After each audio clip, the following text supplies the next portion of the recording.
there were these little moments where I started to interpret and perceive things about myself based on what was going on. So for example, if I, was missing my dad because he was at work, and I started to believe certain things about myself, like, work's more important than me and I'm not that important. Then as an adult, okay, if I'm dating a man, work's more important than me, I'm not that important, and I won't speak up for what I need as clearly as I could. Hi guys, and welcome back to another episode of Life Uncut. I'm Brittany. And I'm Laura. And today we are talking anxiety, but specifically relationship anxiety. And I think it's something that when you have a look at yourself, a bit of self-reflection, think back to all the dating that you've done. If you're single, think back to all the feelings that you felt when you're in the tumultuous dating world. Anxiety is something that rears its ugly head consistently. Well, for anyone who's not sure in terms of like what could constitute that feeling, it's like if you've ever found yourself Googling, am I settling in a relationship? Have you ever sort of been questioning whether you're self-sabotaging? Have you ever kind of found yourself having the same patterned behaviors in relationships that make you feel unsafe, unstable? And I think a really big part of it is recognizing what is anxiety and what is real. Like what is actually a very real feeling because your relationship is not the right relationship, and differentiating which is which. Yeah, and those feelings of like, you don't even have to have Googled it, but the feelings of am I enough? The feelings of do I trust him? Do I want to go through his phone? Where is he? Maybe you're feeling a little bit controlling. Maybe they are. Maybe it's like reciprocated. These are something I think we all have felt. And that is why I'm so excited to introduce today's guest, Georgie Collinson. Now, Georgie is a bit of an expert in anxiety, but specifically relationship anxiety. She wrote a book, The Anxiety Reset Method, which was loved by Oprah herself. It made Oprah's book club, which is a pretty big deal for anyone that has ever written a book. And she's just written her second book about anxiety in relationships, which is what we're going to be speaking about today. Georgie, welcome to the podcast. Thanks so much, ladies. It's been a crazy ride.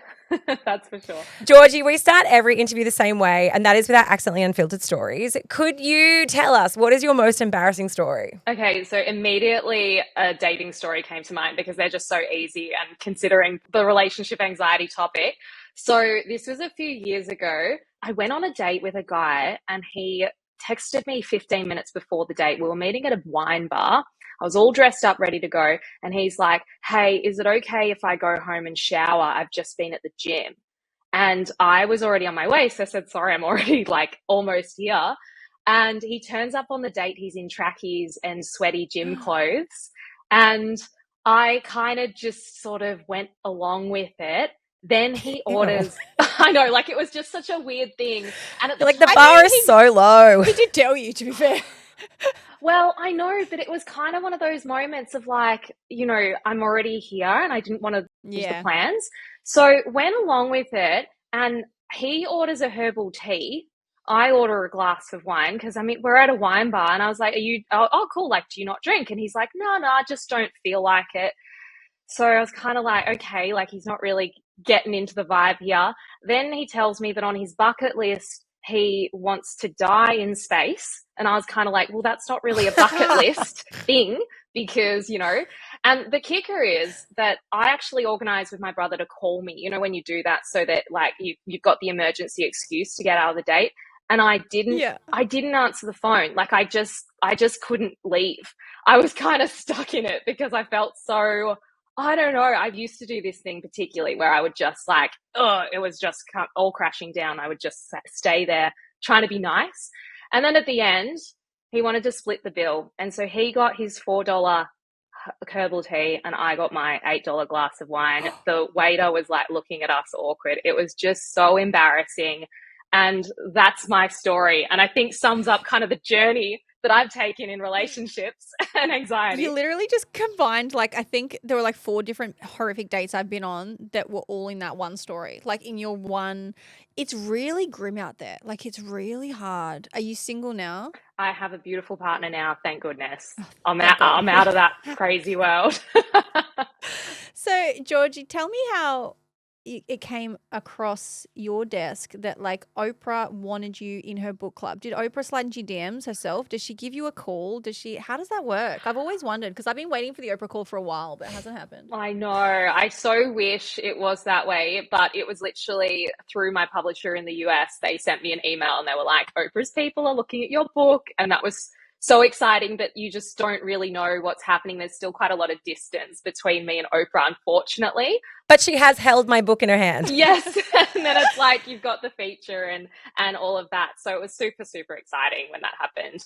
What was it about specifically relationship anxiety that you wanted to delve into the research for? Because, like, I mean, we've spoken about anxiety in general on the podcast before. We've done episodes of it, but never a deep dive into anxieties around relationships. And, you know, I think so many of us have found ourselves questioning whether we're settling or questioning whether the relationship that we're in is the right relationship, worrying about what's coming along for us. But why was it specifically this type of anxiety that you found yourself interested in? Okay, the reason is I was so good at managing anxiety in all other areas of my life, and I was helping clients around the world, doing so many great things. But whenever it came to a relationship scenario, it could just bring me to my knees. It was my kryptonite, and I was just determined to get to the bottom of this and figure out, you know, what's going on here and why a relationship's such a vulnerable sort of area for me. And I was discovering more and more it was the same for my clients, you know.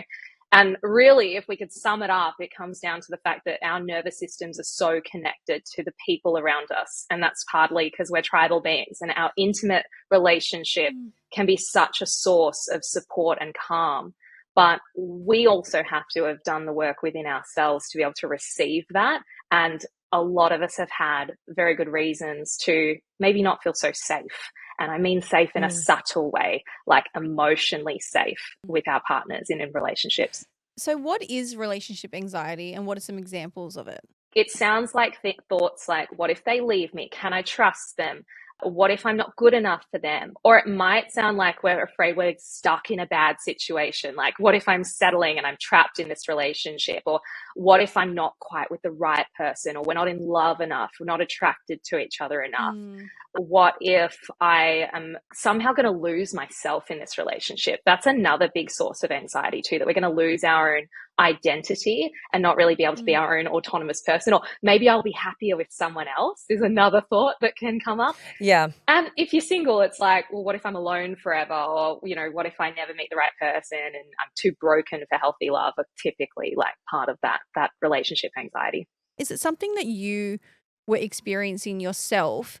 And if so, how long were you in that before you had the self-realization, like the self-awareness to be like, oh, hang on a minute, like I'm doing this to myself? Yeah. So I started off with a 6-year relationship in my 20s that was like really quite stable and lovely. And, you know, I actually refer to this kind of relationship as base love in my book. So we've got these 3 stages of love that we've moved through.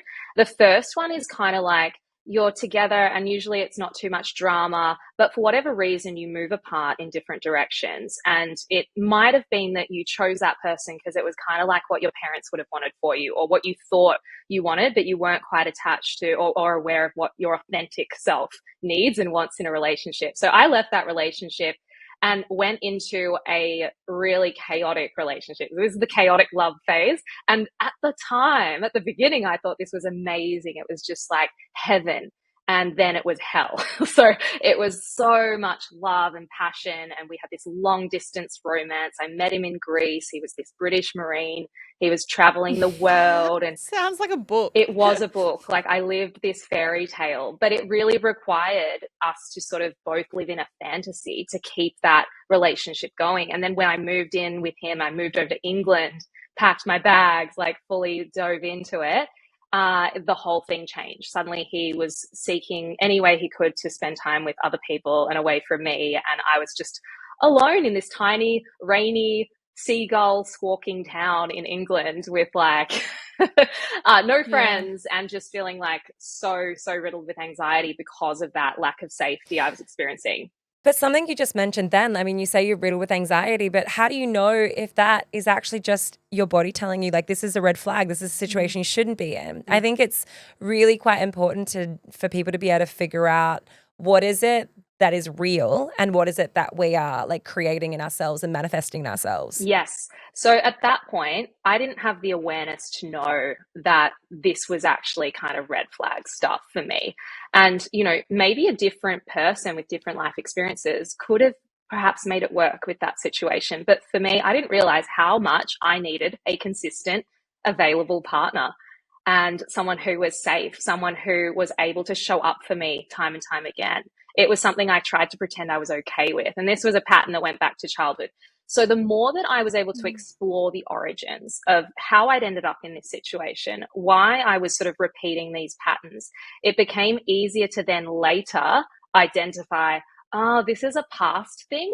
It's not actually something that's occurring now. And I could look at the situation I'm in now. So even with my partner that I'm with now, we're in a healthy, secure relationship. This is the stage I call expansive love, where you're with a partner you can actually grow with.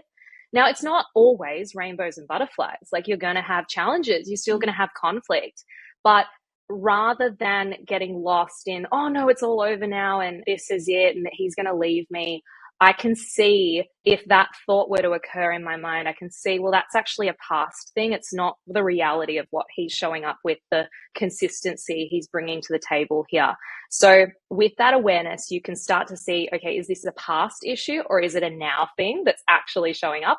When I was in England with that ex, like, that was a now problem. Like, he was really not showing up for me the way that I needed. When we become more aware of what we need to, it's going to be clearer to see whether you're getting that or not in that relationship. And again, we can sort of match up what's going on in reality in now, as opposed to what can happen with anxiety, where we're getting like an emotional flashback to the past. It usually reminds us of, oh, hang on, this is how I felt when I was a little child. And, I had a dad who was really busy, really inconsistently there. Even though he was there, he was just like, a lot of dads are hardworking, yada, yada, but he wasn't really able to be there in an emotional way for me either. And so that was actually quite painful.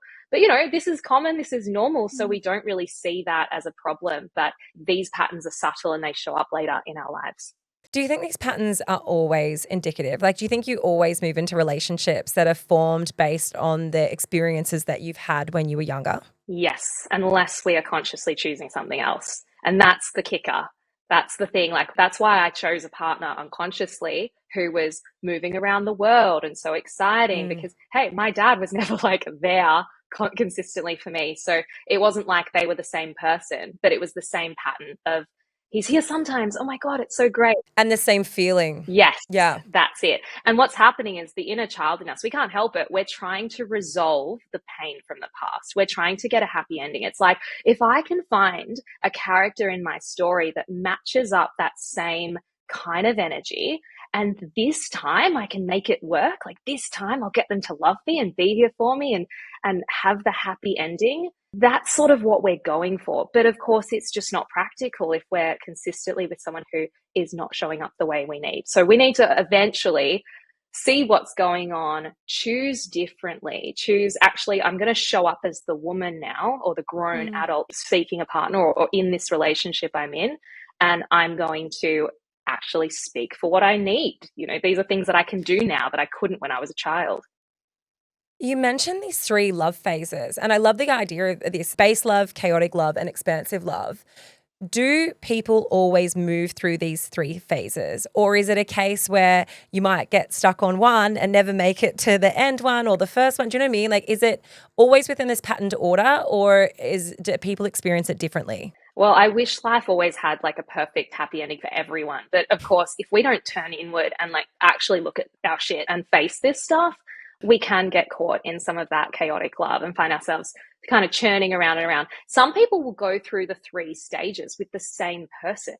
That's what's fascinating too. And I've seen this evolve for like people I know who've been in marriages where they were together from 17 and they used to like, maybe someone cheated on the other, but they like worked through it and now they've sort of grown up together. But often we will move through this with different people. Sounds like you might know someone who's been through that. No, we're just so in sync. We were both like, No, but also like, I mean, it's interesting when you make these references because I I think about my own experiences and I'm like, I feel like I follow this exact pattern. The only thing is I also know people who have stayed in chaotic love and it's like they never ever either they didn't meet someone where they were conscious of it, that it was a different thing, or they just were always going after the same pattern behavior. But I feel like a lot of people, it's like they get to the chaotic love and they can't move beyond it.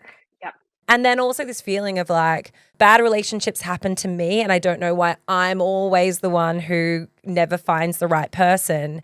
But and it's this understanding of like we also attract and make choices in the people that we date. That's it. Yeah. You spoke just before about trying to figure out if it's a now problem or a past problem when you're in a relationship and trying to differentiate between anxiety or a red flag. But are there any other tools that you or people can use that you tell your clients to use in addition to the is it a now or is it a past problem to differentiate those red flags or not? Because I think a lot of people conflate the two or get it confused. It gets very blurry for people that might not have past issues. Because I know for me, I have zero past issues. Like I had the most normal, healthy, loving, stable childhood. My parents are still together. Like I had that, but I still were in the most horrific relationships with like the biggest red flags that caused anxiety. How do you know if you have had this stable relationship growing up with everyone else, all these external sources? How do you know if it's a red flag or if it is your anxiety? So here's the really interesting thing. We get so confused about what love really is. And often this can start and will start in our childhoods and in our family group because we'll be told we all love each other and look at our like happy family picture together. I had a really beautiful childhood as well. And I had like, I would have never thought that that would have led me to have issues or things come up later in life. But the more that I explored my subconscious mind, and this is something I do a lot in my work and I talk about in the book too, I actually realized there were these little moments where I started to interpret and perceive things about myself based on what was going on. So for example, if I, was missing my dad because he was at work, again, he wasn't doing that to me. He wasn't like a drunk or doing anything like majorly red flaggy, he was just working as a busy person trying to, provide for the family. But that was painful in my heart. Like I missed him as a 3-year-old, as a 4-year-old, a 5-year-old. I didn't have the words to communicate that. And I started to believe certain things about myself, like, work's more important than me and I'm not that important. And this started to change then as an adult. Okay, if I'm dating a man, work's more important than me. I'm not that important and I won't speak up for what I need as clearly as I could. So we start to believe these things about love that aren't really love. And again, I'm told, no, your dad loves you. He loves you. He's here for you. So again, I'm dating someone inconsistent. I'm dating someone who's like obsessed with their work and doesn't really show up that much in a relationship. But I'm telling myself now, but he likes you. He loves you. It's okay. Like just settle for this. This is all right. And so this is how this starts to develop. It doesn't always occur from like really dramatic upbringing scenarios. It can come in these subtle ways that it's fascinating to go and explore that and see that about yourself. But you'll also, as you become more confident in yourself and like own what you need and what you deserve, that also becomes easier to communicate. In terms of if you're someone who like recognizes that you have patterns in the types of relationships that you get into, once you've realized that, how do you go about breaking or dismantling what these patterns look like? That's such a good question. That is the $1 million question. And for me, what it looked like, so once I was really aware, and I know so many people do get to this point where maybe you've done a lot of talk therapy, a lot of podcasts, a lot of self-help books, and you're like, I can see like, oh my goodness, I keep doing this. I'm the problem. I keep doing this, yeah?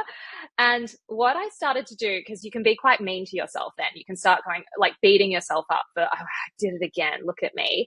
I just can't stop doing it. I also think it's like you almost start to not trust your ability to judge someone's character or make choices. I mean, if you've had like a certain pattern of relationships and it's resulted in the same outcome, you do question, okay, well then how do I trust who it is that I'm choosing to be in a relationship with? Yes, exactly. And these patterns are quite addictive.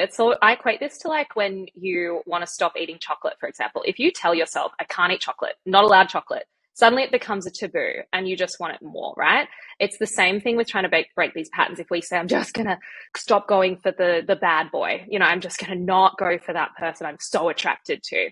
What I do and recommend for my clients as well, what I did was I started to let myself play out the pattern But instead of just doing it unconsciously, I did it with my eyes open. I was watching what would happen. So I would feel the attraction to someone I knew I should not feel attraction to.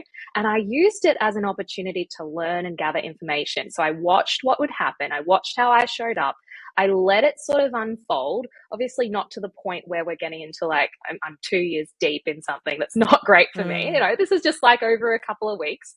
And I let myself sort of see what would happen. And eventually what occurred was I realized this is a dead end. It's like looking at the most delicious ice cream that you love and yet knowing it's spiked with a flavor that you hate. You're seeing this person in front of you who, your mind is saying, oh, it could work out. This is going to be okay. But your wiser self knows this is a dead end. This person cannot show up as, the person that's stable, the person that's going to be there in the hospital room with me, the person who's going to be a great father to if we had children, or whatever it might be that you want. And suddenly it clicks and you naturally can become disinterested in following that same old pattern again.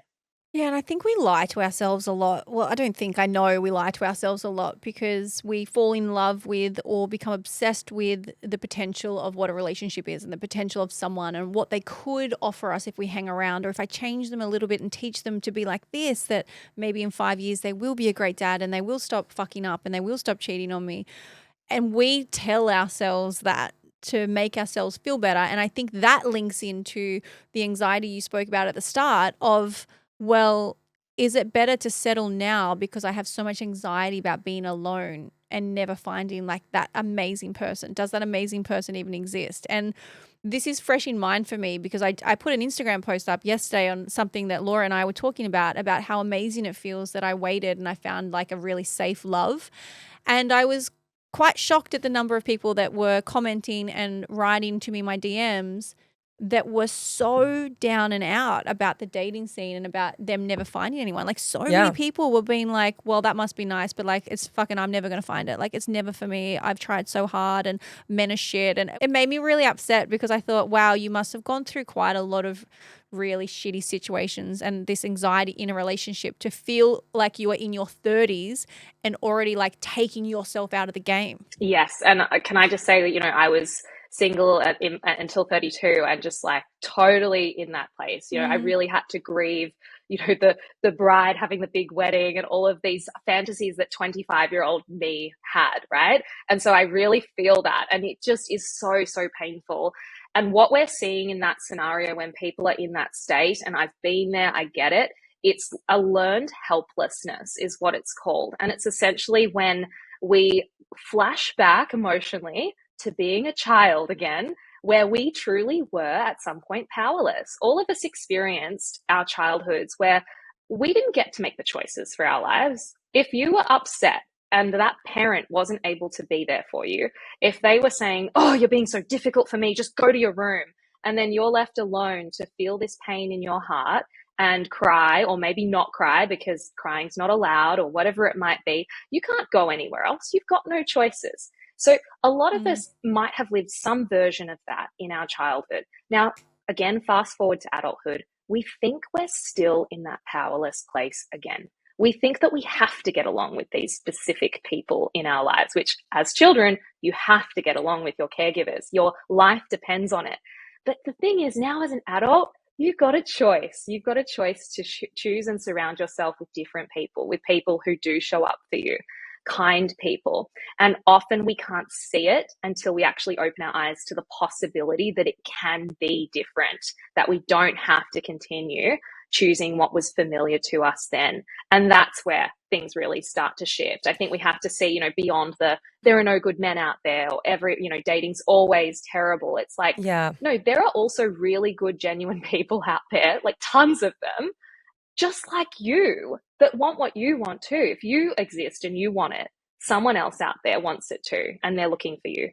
But Georgie, in that sense then, how do you rewrite your type? Because if you're someone who's driven by chemistry, if you're driven by this like really like I need to be so attracted to the person to feel as though that this relationship is going to have the same longevity of whatever. Like the chaotic. Yeah. It's like, we all know that you can be attracted to things that are like really quite toxic. That's what brings it in, the toxicity. But then for some people, that's like the stable reliable, kind love is not exciting. And so therefore it's not their type of person. How does someone know if they're conflating the two? And how do we rewire what our type is? Yeah, I was so scared that I would have to settle for a boring relationship to just be safe, and that it was going to be, Yeah, to be taken care of, yeah, that it totally. was going to be so dull. And it's really funny. I'll tell you a quick story about a dream that I had where I was in a car with a guy who represented, so this in my dream, we're driving along the highway. He represented everything that I was attracted to and wanted, even though it was completely wrong for me. And we were driving up, and then all of a sudden the road became really steep and it was like a cliff. And we started sort of falling backwards off the road, and the car just like lurched. And I looked at him and I said, I love you. And he looked at me and was just fear struck and wide eyed and didn't say anything back. And then off we fell back down and crashed at the bottom. Sounds terrible, Georgie. I mean, dreams, right? Like it was a scary one. Everything went black. I looked out the window of the car, like we're in this crash site now, and I see this calm, meandering road up the cliff that I could have taken, that was lined with grass and flowers, and it was much more gentle of an incline. And it really metaphorically represented for me that I was choosing the hard road in relationships, in love. I was making it hard for myself because I was trying to prove a sense of, now I'm worthy. If I can get this really tough, challenging person to love me, then I'm worthy. And it was like, oh, but you could also just take this path. And what I found when I met my current partner, and I had to actually have this realization before I met him, is that that kind of a relationship that's the meandering, steady road that's actually going to work and can have that happy ending, that isn't boring when you are growing and committed to sort of like deepening that intimacy, because they're always going to mirror something back to you about yourself. You're constantly learning. It becomes so exciting to see what can actually happen if I deepen this intimacy. If I'm with this person for 3 years, 5 years, 10 years plus, then what happens? This can get really interesting and fascinating from there. And that's what opens up for us in expansive love. In chaotic love, we're kind of, there's still a part of us that isn't ready to go on that deeper journey because we're still believing in some way that that is going to be limiting for us, that it's perhaps not even safe for us. So unintentionally, unconsciously, we're kind of sabotaging, like you said, Britt, we're sabotaging that happy ending kind of relationship, the thing that could actually work out for us. That can really sum up sort of how we can sort of stay stuck in some of these chaotic patterns. It's also interesting, like when you self-analyze, when we have these conversations, and Laura and I, we've had these conversations for 6 years with specialists in all of their fields, and I would like to think we're so well educated, but I even find myself doing it sometimes now.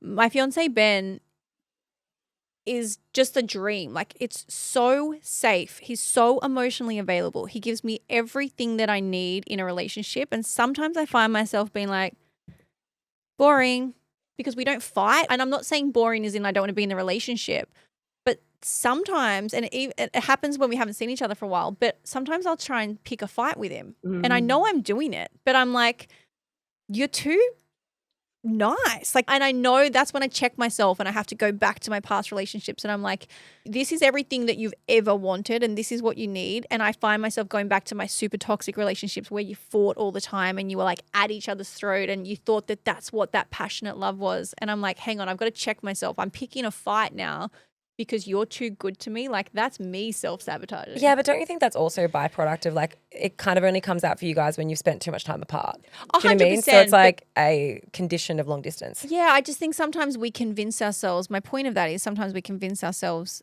that something is a boring relationship. But the number of psychologists and relationship therapists that we've spoken to that says a relationship essentially should be boring to be healthy, and not boring as in you don't have fun and excitement, but boring in terms of like how stable you feel. Yeah, see, from my perspective, that's interesting because now you get to do that work of, oh, look at what I'm doing. This is interesting. That's my old, this is like a part of me that's old. It's a pattern where I'm trying to keep that familiar, chaotic scenario kind of going for whatever reason. Maybe it's when things are more chaotic, you feel more worthy of being loved because, okay, now I've got the challenge and I've secured that down. We can have that little inner dialogue going. And if we can continue doing that, that's what's going to take us out of chaotic love into expansive love. In expansive love, we'll still have some of those little bumps and challenges along the way, as you've mentioned, but it's easier to navigate through them because you have so much more awareness of yourself and the ability to kind of like not let those parts of you run the show anymore. Georgie, even in that, I mean, you've spoken a lot about the 4 different types of fear that we can have when we're in relationships, which kind of links into this anxiety that we bring into it. What is it about fear in general? And I'd love you to talk us through those 4 types, but how is it that when we show up with this, we are derailing our own relationships?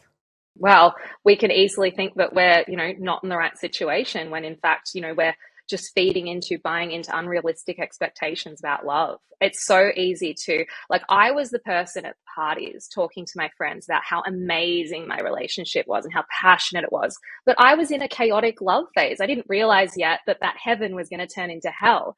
And so easily someone could be sitting there listening to someone telling a story about how amazing their relationship is. We have the most incredible sex life, all of that, and then starts to doubt their own relationship because it's not living up to that. And I think with, social media, we're getting the highlight reel. We see those like perfect couples on Instagram all over the place. And it really does give this sense of like, did they ever have fights like this? Did they ever worry about this and that? So relationships will just bring up all those insecurities and doubts and worries for us, for sure.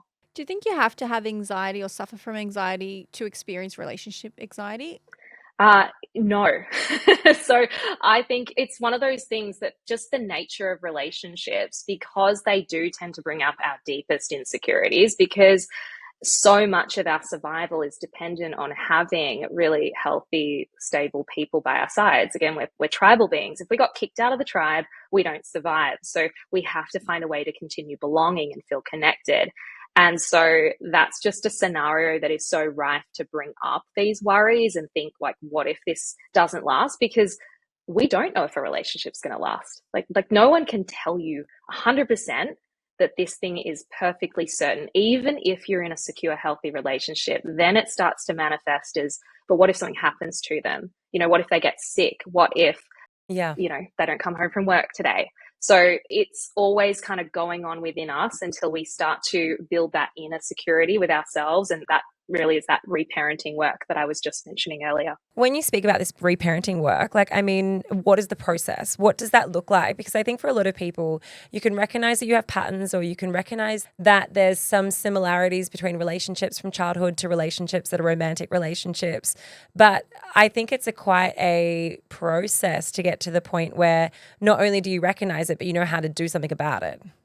Essentially, if we as children went through a period of not getting what we needed, we don't emotionally mature from that point. Our emotional maturity is kind of stunted and we get stuck in a space. So, if, for example, we really want something, we want a hug and it's not there, because mum's too busy and stressed right now, we learn that that's not available to me. And so again, later in life, we're still playing out this pattern of love isn't available to me, or what I need isn't important, is not there. Unless we go back and we start to see, okay, like there is this part of me that's still a child. And you'll know, because doesn't it feel like you're still a little child when you get into a state of anxiety, or when you feel really like triggered? You're just like, no, I don't want this. Or you might find yourself like throwing a tantrum or feeling really like you've gone from 1 second being a super confident, capable person to just like, I can't do anything and I don't know if I'm doing life right. And so we become aware that that's what's happened, that this inner child has momentarily taken control of the steering wheel of our life. And we can see what's going on and we can bring out this other part of us that is always there.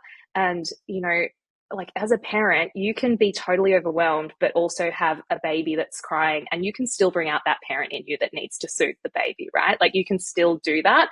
So it's doing that for yourself. It's bringing out this part of you that's like, you know what? We've got this. I've got you, and I'm going to keep you safe. And I'm going to take you now to go have a shower. I'm going to take you now to eat some food, or I'm going to give you the love that you needed. You didn't get that hug when you were a child. I'm going to give you a hug, even if it feels weird.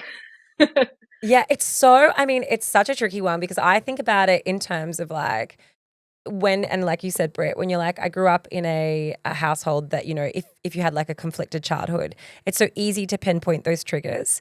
But then I also think like when you're a parent, when you listen to like how your kids can be affected, you think, fuck, it doesn't even matter if I'm a good parent, I'm still going to fuck my kids up in some way. The next thing I was about to say is all I'm hearing is how fucking hard being a parent is. That's and how, what I like, mean. every decision you make impacts your kid. But also, I think Stress. it's, I mean, on the flip side of that, and I know that seems like such an obvious thing to interpret it. Like, it's kind of a selfish way to interpret it if you're a parent. I'm not a parent, and that's what I was thinking. But I also question it's like, it's an unavoidable truth. Like, it's an impossibility to give another person 100% of everything they need at every single point in time. And actually, I would almost debate that it's not healthy to, because then where's the resilience building? Where are all the other qualities that come from tending to someone's every single beck and call? You know, I think kids, I'm not saying neglect your kids, but there's definitely going to be times where they have to wait for you to emotionally regulate them, because children also need to learn to emotionally regulate themselves. So it's such an interesting thing to unpack as we're adults, but I don't think it necessarily always comes with blame as to how the parents and how your parents interacted with you. It's never about blame. It's just about understanding. And, you know, even when you find yourself as a parent hearing this, and it can feel quite like it can bring up that, oh God, am I doing the right thing? Even that is a part to just notice within yourself that most of us have. That's like, I want to be perfect. You know, I want to do the perfect job. I've got to get this right. But we can even reparent that part.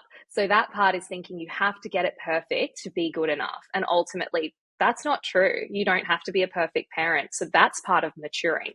That's part of reparenting yourself as you parent. And yes, your kids are going to interpret things in their own way. You know, you could go out to the clothesline for 5 minutes and they might think, oh my goodness, mum's not coming back. But you just do your best to come back. When moments happen where you are dysregulated and you find yourself yelling and everyone just leave me alone, if that comes out, you know, it's also okay to repair in the aftermath of that. And most of us did not experience that in our families, where someone said, hey, my bad, like that was on me. I'm sorry, guys. Like, that's not your fault. Mum's just feeling really overwhelmed right now, but I'm going to take care of myself and you don't have to worry. Like, we didn't really hear that. It's interesting, isn't it? Like, our parents certainly weren't the generation for apologizing or accountability. And I think that there has definitely been a shift in terms of like the understanding that there will be times as a parent you're dysregulated and you might say something in a tone, or you might yell, or you might just react in a way that you don't feel proud of afterwards. But I definitely don't think that our parents were conditioned to apologize for that, whereas I do think we are. Very much so. I just wanted to say there's something that made me giggle, and it's just to really reiterate that there is no right or wrong way or perfect way to parent, is that I have a friend that I was talking to recently that is currently in therapy because their parents were too good. Their parents, and I know this sounds ridiculous, but they were like, my mum and dad gave me everything I needed. They do everything for me. The way they showed love was like making sure all my washing is constantly done. As an adult, they still go and do these things for them. But now they can't function because they were over functioning for their kids. Well, it's like you're doing a disservice to your children doing that. But that's my point. My point is there is no way to say, hey, I'm trying to be a perfect parent, because this family did everything they could to be the perfect parent, and their kid's still in therapy because it was too much. So like, I just didn't want anyone to listen at home being like, oh my God, I have anxiety now about me doing it wrong. There 100% is no completely right or wrong way. Obviously there's things you can do that you know are wrong. But I would object. There are some completely wrong ways, but I think that's what I'm saying. But yeah. they're the obvious things. But in terms of the day-to-day of, oh, should I be doing my kids' washing? Should I have yelled? Should I apologize? All of these things, there's no way to know what impact that is ever going to have on your child either way, positively or negatively, as long as you know that you're showing up and doing the best that you can as a parent. Yeah, I think you do your best to make them feel loved no matter what. But when a parent is consistently doing everything for their child, like, I've taken care of that. Oh, don't worry, I've done this. You don't need to worry about that. It can actually foster a sense of lacking self-trust and not building that sense of, oh, I can do it.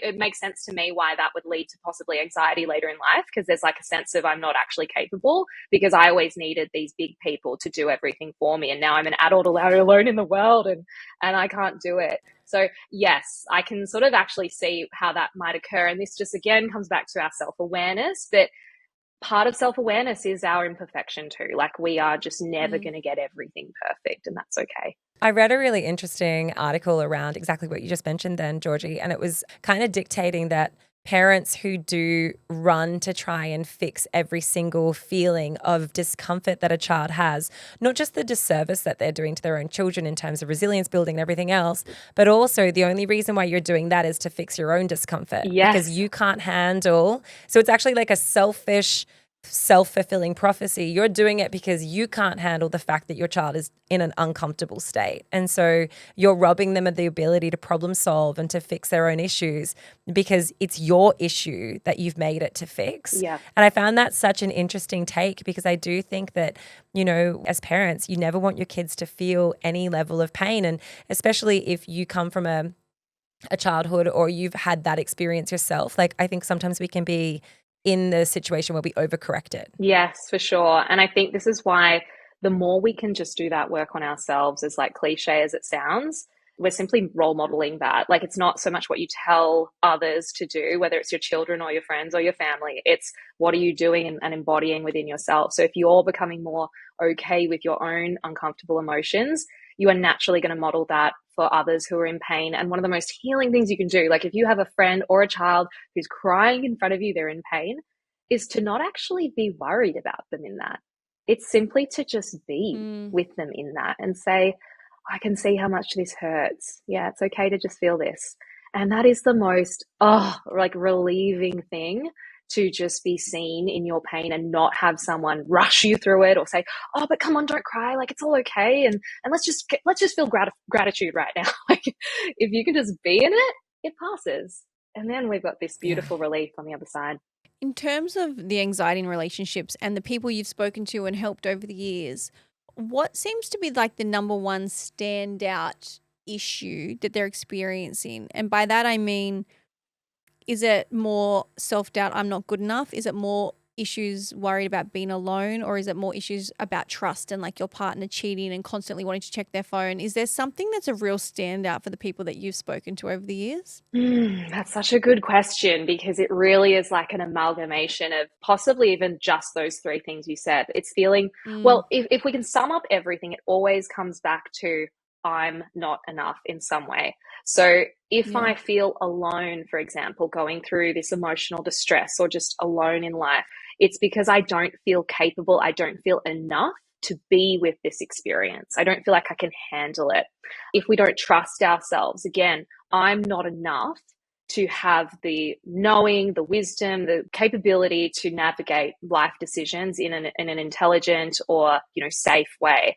So again, that's why I would bring it all down to, is the root of everything is I'm not enough. And we all have it. Yeah, it's so true. Georgie, thank you so much for coming and being part of the podcast. I know that every time we have conversations around like pattern behaviors in relationships, there's a lot of self-awareness that comes with it. I think there's a lot of people who have these moments where they're like, okay, that's exactly what I do. But it's always the question around how do you fix that and how do you break it, which I think a lot of people are left with. Like, you see the pattern and then you just don't really know what's your way out. And also, is something normal or not? Yeah, absolutely. And in terms of anxiety in relationships, I think it's something that every single person goes through in different ways. Maybe it presents and manifests differently, but it all definitely is stuff that if you've been in the dating world and you've been single, like every single person experiences this. So thank you so much for all your wisdom, but also for something that is like truly universal that we all experience. My pleasure. It's so meaningful to be able to share it with everyone. So hope it's helpful.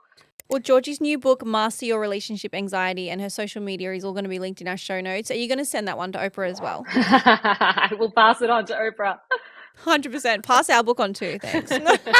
I'm joking. Thanks so much, Georgie. Thank you, guys. Appreciate it.